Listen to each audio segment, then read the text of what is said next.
I'm Storm Team 2 meteorologist Dan Russell. It was another active afternoon as we had several severe thunderstorm warnings. And yes, we did briefly have another tornado warning here in western New York. Here are some of the storm reports, whether it was hail in and around Kenmore. We had some storm damage, some wind damage in and around Alden. The good news is that heavier weather continues to race on off to the east, and outside of a couple little renegade showers, we'll continue to see conditions improve here as we go through this evening and even into the overnight. Now, by tomorrow morning, the one thing we'll have to keep an eye out for is there is another piece of energy off to our west. We're fairly quiet here through the central Great Lakes. That's our weather for much of tonight.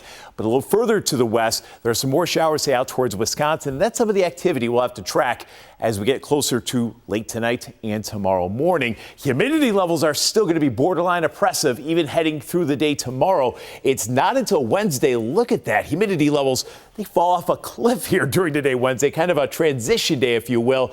And then, boy, it gets a lot more comfortable. And along with the more comfortable conditions, some beautiful weather as we head to the second half of this week. So in the meantime, taking you hour by hour here with our future look. Any leftover showers will continue to race off to the east. Much of tonight will be dry, but it is going to be a very much another steamy, uncomfortable overnight. We start out tomorrow morning with temperatures once again that didn't even fall out of the 70s. So another good night for air conditioning and fan.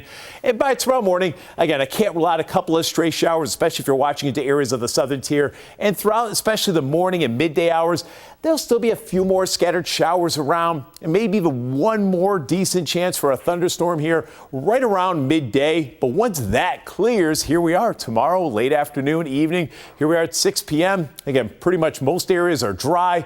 It'll still be warm. It'll still be humid again. That will be on Wednesday where we see some improvement in that department. There might be a couple leftover showers early Wednesday, but the overall trend is for even a little bit of clearing as that dry air arrives heading into Wednesday afternoon. So for tonight, it is another sticky night. Just that chance for a scattered shower closer to tomorrow morning. Most only picking up lows within a few degrees of 70. Then for your Tuesday, we'll still have a few more showers to dodge, but they're not going to be as widespread or as robust as what we saw at times today. And again, the best chance midday will be from Buffalo, point south. We'll still have temperatures in the 80s. And even tomorrow night, there still might be a couple leftover showers. The good news Wednesday, any leftover showers, they move out early. It turns less humid heading into Wednesday afternoon, and that eventually will lead to a more comfortable overnight with temperatures well down into the 60s here Wednesday night, and really set the stage for some beautiful weather here for both Thursday and Friday. And as of right now, we'll try to continue it into the upcoming weekend. Of course, we'll keep you posted on that as we go through the week.